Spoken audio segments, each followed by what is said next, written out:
Welcome back, students.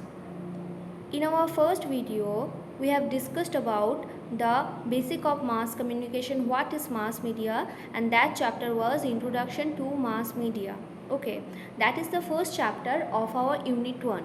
So today we'll begin with the second chapter, that is aspects of mass communication. So what is the first topic here that need to be covered? That is forms of communication. Let us begin. All living things communicate, but in human beings, the process is far more complex than it amongst the animals. Okay, so all human beings communicate. As all of we know that there is a process of communication between all living beings. Okay, but the process of communicating amongst human beings is far more complex than those of dogs, birds and other kind of living beings. Okay, this has been an important part of human evolution. So this complex form is achieved by human being in the process of evolution. To communicate is very basic need of human beings. So all human beings must communicate. Okay, it is communication is the basic necessity for everything. Next in importance to the primary needs of food, clothing and shelter. So communication is as much as important next to the primary necessities that are food, clothes and shelter. We can't live without food, clothing and shelter. And after these things, what is most important thing? That is communication. Suppose a person cannot talk, he is dumb and deaf. Okay, but he communicate through a sign language. Okay, so communication goes on, whether it is via sign language or by language, as we are communicating with each other now. Okay, communication is an individual as well as social need. So for to live in a society, to communicate, to convey a message, to ask something, we need to communicate. It is a social need. In our everyday life, we go through the various possibilities of communication, such as individual to individual, individual to group, group to individual and groups to group. So these are various kind of communication, various possibilities of communication in which ways the communication can take place. Suppose individual to individual, I am calling one of you to convey a message. That I'm calling you over your phone that today I will take the class. This is individual to individual communication. Individual to group, the thing I am doing here is a communication. It's when I am taking a live class, it is a communication between an individual to a group. Okay, and group to individual. Suppose collectively all of you come to me and talk to convey a message or any concern of you, that would be group to individual. Okay, that is another possibility, another aspects of communication. Now groups to group. Suppose a debate is occurring. Okay, one group is talking in favor of a topic and another group is talking against that topic. So this is group to group communication. Any interaction, interchange, transaction, dialogue, negotiation, sharing and communication. Feeling of commonness in communication. Okay. So suppose you are interacting, you are interchanging something, you are transacting something, any kind of dialogue, negotiation, sharing, communion, feeling of interchange, feeling of commonness is communication. We express our needs, thoughts and emotion through communication. Okay. Now, while talking about aspects of communication, there are 3 stages of interpersonal communication. Okay, I have discussed this in my live class very well. I am going to discuss this thing again. There are 3 stages of interpersonal communication. What are those? Fatigue stage, the personal stage, and the intimate stage. Things starts with the fatigue stage, and if our communication goes well, it may lead to the personal stage, and last but not least, in the intimate stage. Now, what is the fatigue stage? Now, what is the fatigue stage? This word is derived from Greek phasis, meaning an utterance. I have asked you all this question in the oral, I think, okay, and none of you were able to give me the answer. So, what is fatigue stage? The word fatigue comes from Greek word phasis, that means an utterance. Okay, whatever utterance it is phasis. This is the formal stage of conversation and begins with the usual salutation like hi, hello, namaskar, salam alaikum, etc. So this is the very formal stage where a conversation starts. The salutation would be more or less the same. So salutation would be that hi means hi, hello, namaskar. All of these are various forms of salutation, but all of them remains more or less the same. Whether the person meeting and greeting each other or are meeting for the first time, whether the person and who are meeting and greeting each other or for the first time or the second time, the salutation remains the same. It is the warming up stage that may or may not lead to the next level, that is personal stage. So it is just the warming stage. Suppose I met you for the first time and I saluted you with good morning or hi. Okay, this may suppose, and after that we just stop talking and we never talk again. Okay, there in that stage our communication has stopped and there are very less chances that we will go to the personal stage. Okay, so it is just the warming up stage. If the conversation goes well in the fatigue stage, that may lead to the next level conversation, next level of interpersonal conversation. What is that? That is the personal stage. Now the personal stage, in this stage we are prepared to open up a bit more with our feelings and thoughts, and we talk about one's jobs, profession, family, friends, etc. Okay, now in the personal stage what we do, we are ready to open up, we are ready to share our occupation, what we do, family, friends. Suppose I am meeting my friend for the second, third, fourth time and I am feeling well with him or her. I want to communicate, I want to share my further details with him. That begins with the personal stage, when we think that now we can go a bit further, we can start talking about personal things like what kind of job I do, who are there in my family, who are my friends, etc.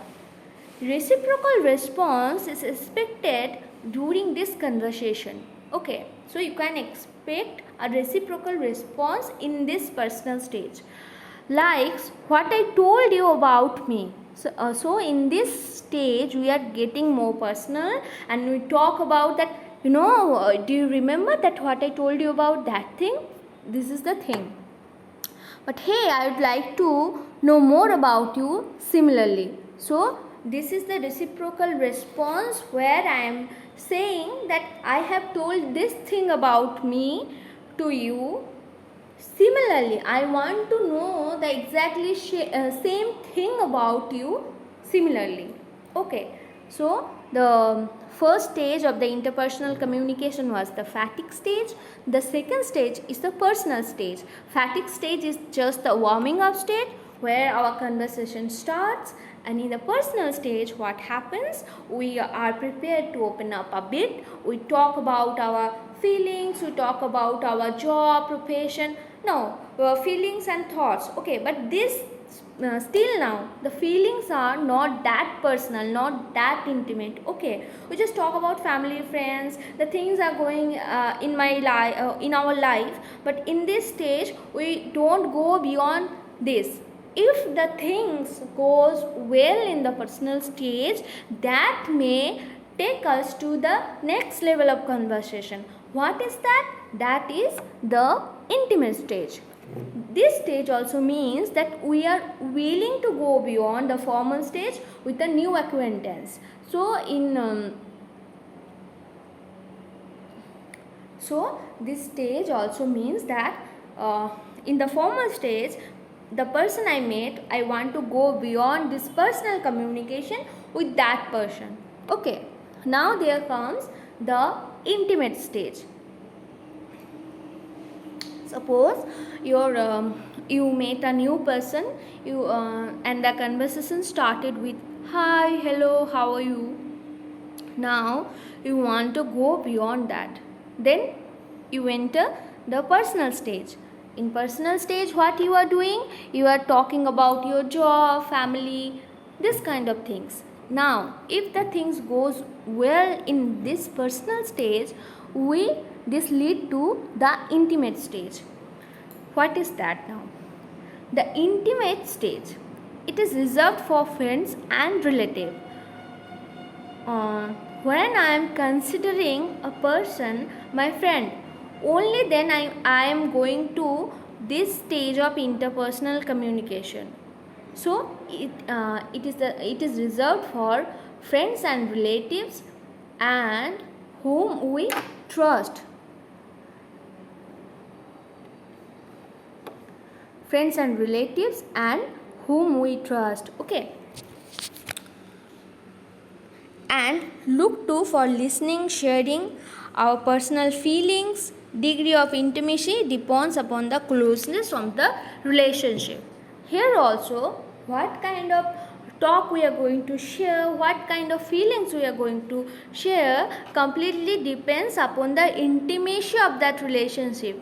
Interpersonal stage doesn't always mean that we are going to share everything, every thoughts, every feelings, but here also the degree of intimacy, what kind of intimate talk we are going to share with each other, like the feelings that we are going through, whether we are feeling bad about a person now, or you hate that person, or you love a person, you are going to share this kind of feelings when you are intimate with each other, you are close with each other in that relationship. We tend to share our anxieties and ambition during this conversation. So our anxieties and ambitions are shared during this stage of communication. Okay. So these are the 3 stages of interpersonal communication. Then there come these aspects of mass communication. What are the aspects of mass communication? All communication is an extension of our sensory capabilities. Okay. Now what is sensory capabilities? I have discussed this earlier also. Sensory capabilities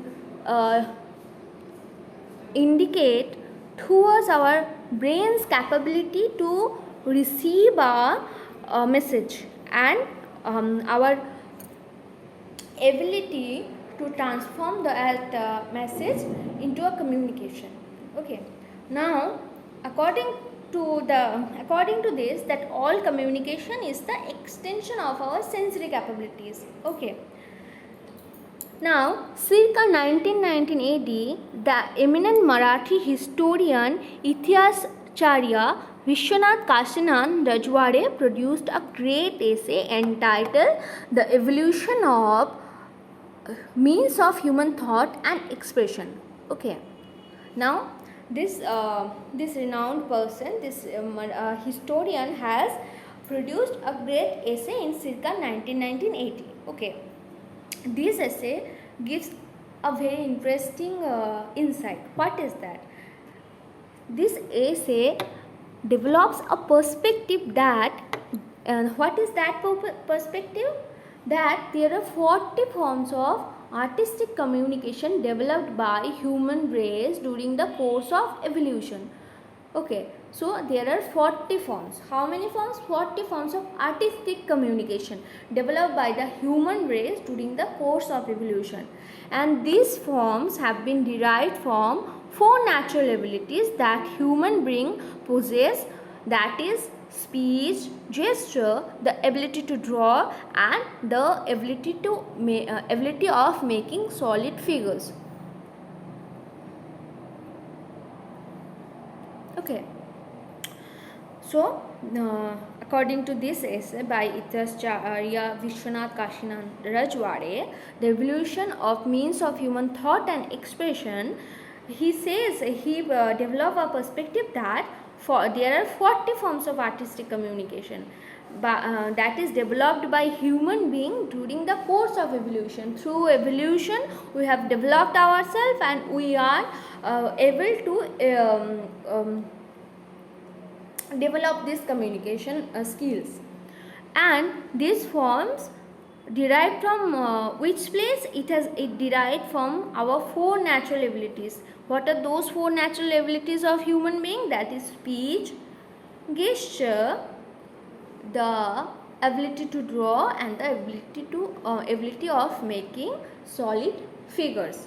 Okay, he further says that making good use of these basic abilities, humankind has developed few external means such as musical instruments, puppets, camera, etc.